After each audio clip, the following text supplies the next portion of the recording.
TimeBank believes in a banking future with more for every entrepreneur. Start paying less and getting more. With TimeBank, you've got this.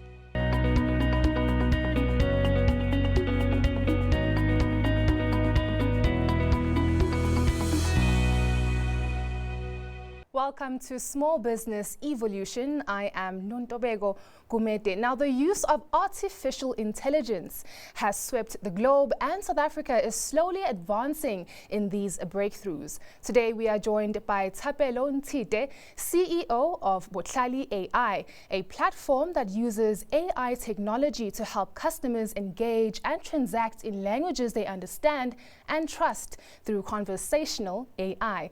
Thapelo joins us to discuss the language barriers in the e-commerce space and how AI can be used to solve them. Thapelo, can you please just share what inspired you to start a business using conversational AI technology? Hi, Nontomeko. Thanks for having me, firstly. So what inspired Botlali was an interaction between myself and my grandmother.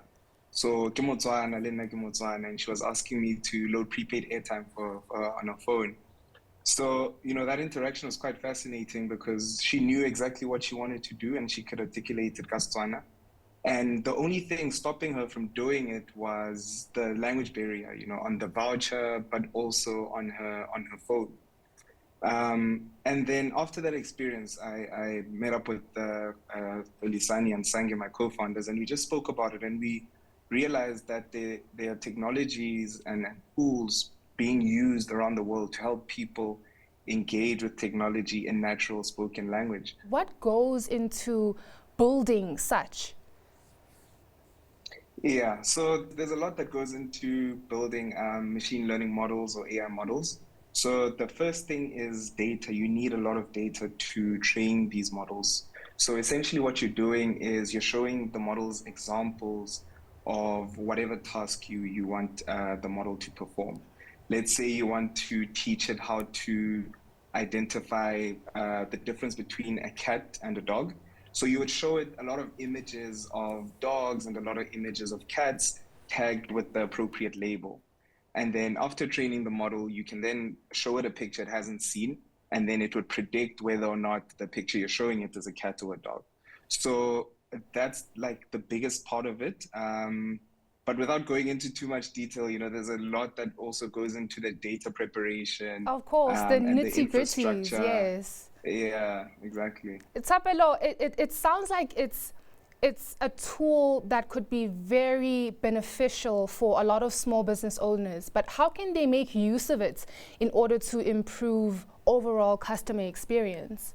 What we do at Botlali is, as you mentioned in the intro, we enable businesses to engage with their customers in languages they understand and trust in three ways particularly. Firstly, we help businesses transcribe calls that they're doing in their call centers in multiple languages. So, in South Africa, you get a call, starts off in English, switches to Zulu, back to English. So you have to be able to pick up all of those languages and transcribe them accurately. And this is quite necessary for compliance purposes in the call center, for agent performance tracking, and for ensuring efficiency in the quality assurance pipelines in the call center. So that's the first solution, multilingual call transcription and analytics. The second solution is a virtual assistant builder with a help desk.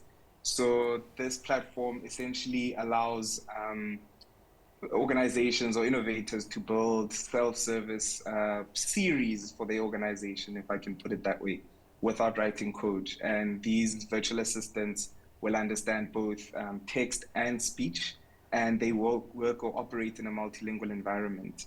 Now, the nice thing about that solution is that it's attached to a multilingual help desk, which allows support agents to translate customer messages in real time from whatever language the customer is speaking to a language they understand. And when they respond to the customer, they can also translate their response back to the customer's preferred language. So that's the second solution. And lastly, all of these tools that are powering the first two solutions that I mentioned are available via API for custom integrations into existing solutions or other solutions that people want to build using natural language processing. And these tools in particular are transcription, text-to-speech, translation, and language understanding. How businesses and small businesses can use it is if they are serving a diverse group of customers and they're having trouble engaging them in multiple languages, we can enable them to provide self-service, but also to provide live interactions in multiple languages. Thapelo, this type of technology is quite impressive, and I can't imagine the value it has on companies, especially individuals at large. I mean, you just shared a very touching story on how it was your grandmother actually that sparked the idea of, starting your own company.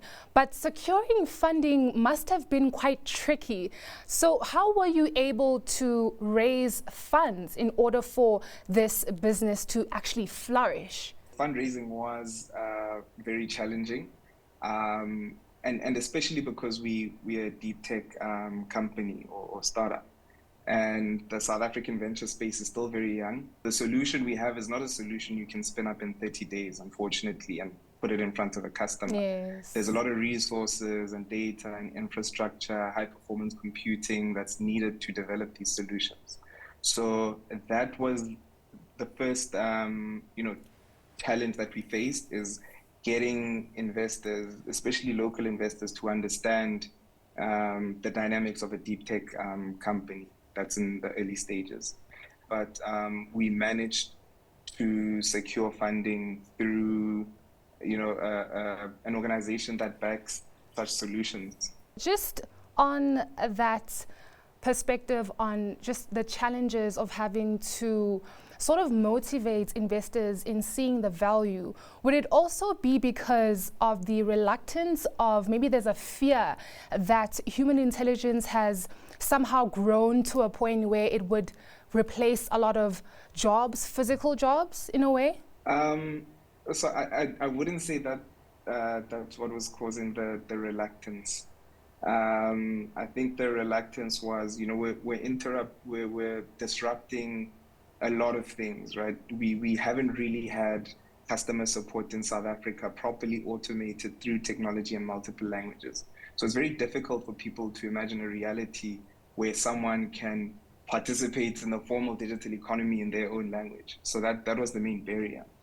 But to come to your point that there is a fear that these systems will replace human beings, I think it to a great extent, it is valid that, AI is automating and enabling a lot of functions to happen much quicker. I think what we should be doing now is, in South Africa specifically, trying to ensure that we've got a seat on the AI table, right? Yes. Ensuring that we're building South African solutions that are AI powered.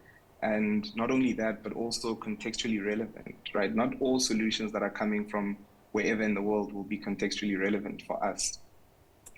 That and, co-working with AI as well, using AI systems as co-pilots to make our work more efficient and focus more on the creative tasks that we need to do.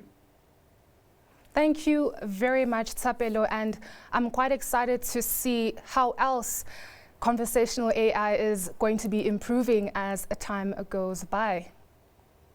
Thank you so much. That's it from me and the team. Until next time, goodbye.